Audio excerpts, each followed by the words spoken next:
November was a mixed month for photography across Sussex, with short breaks in the weather and a lot of scouting around the High Weald, the South Downs and the coast. This video brings together the best of those moments, from misty woodland and autumn colour to clearer days on the cliffs. Here's the November review.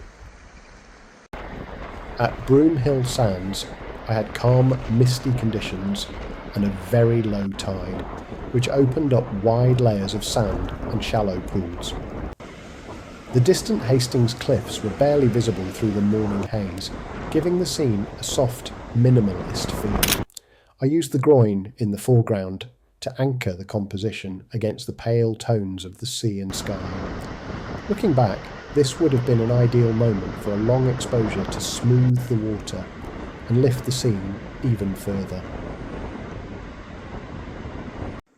At Dungeness on Romney Marsh, the giant concrete sound mirrors still face the sea, remnants of Britain's first attempt at an early warning system before radar. Built in the 1920s and 30s, they once listened for approaching aircraft. Today, they stand within the RSPB reserve, silent echoes of an inventive but short-lived defence experiment. Romney Marsh was one of the most rewarding photo trips of the month. I set out to find the old parish sites scattered across the fields, some reduced to a single arch, others hidden in scrub, and one that still stands alone among the drainage ditches. Hope, Midley and Eastbridge all gave me that quiet, atmospheric landscape the marsh is known for, with wide skies, long footpaths, and the sense of stepping into a forgotten place. Fairfield was the contrast, a complete church, beautifully isolated and perfect for long exposures across the grazing fields. It was as much an exploration as a photography day. Remote tracks, empty roads, and locations you only reach by really going out of your way. A reminder that some of the best shots come from simply heading somewhere new and seeing what survives.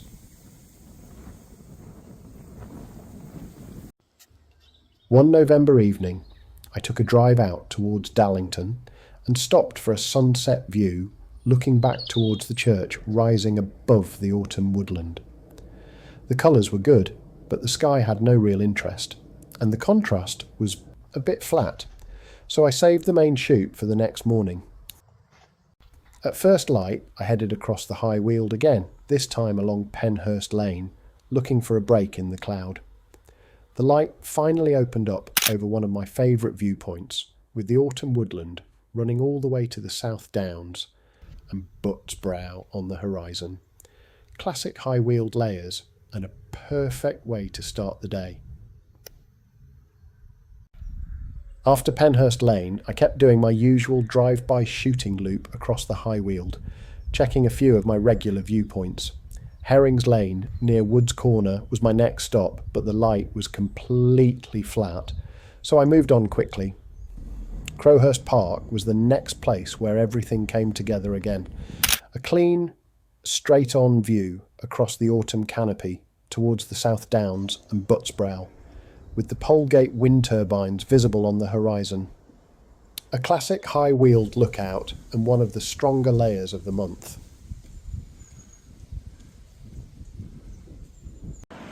One afternoon, I needed a straightforward local walk, so I headed up Black Horse Hill, on the High Weald between Hastings and Battle. From there, I dropped into Beauport Park, following the woodland tracks across the old estate grounds.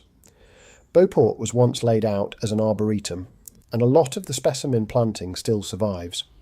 You can see it as soon as you leave the road, unusual conifers, older broadleaf pockets, and the odd tree that feels out of place for Sussex. The highlight was a huge cypress tucked deep in the woods, completely unexpected and far larger than anything else around it. After exploring a few side paths, I looped back up through the golf course and returned to the ridge. No camera with me this time, just a simple local circuit, but a good reminder of how varied and surprising Beauport's woodland can be. I set out to reach the Polish Airmen's Memorial on Darwell Hill, but with no clear access on foot and nowhere obvious to park, I ended up working my way through the private woodland around Darwell Hole instead. The Darwell stream cuts through the valley here, and on a misty morning it felt quiet and slightly eerie, especially knowing the whole area is private land.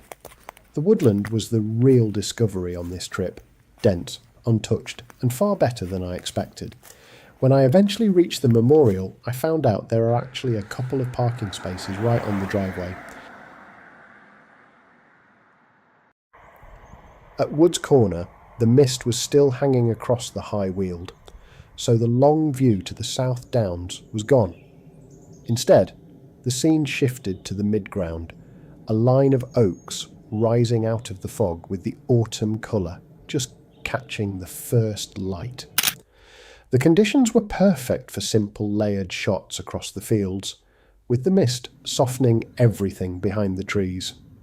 Even without the big vista, it turned into one of the better atmospheric stops of the month.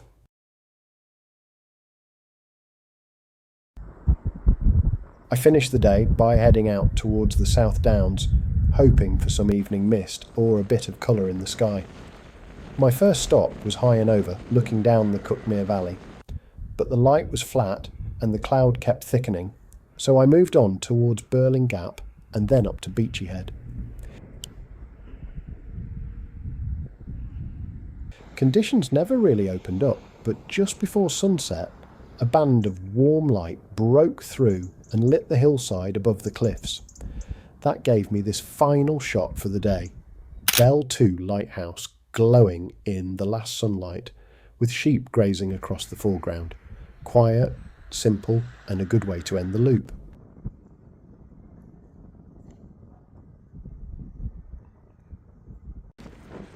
Down on Broomhill sands this month, the storms revealed the old wooden wreck, the one many believe is the brig Avon, a 19th century Canadian timber vessel driven ashore in the 1850s.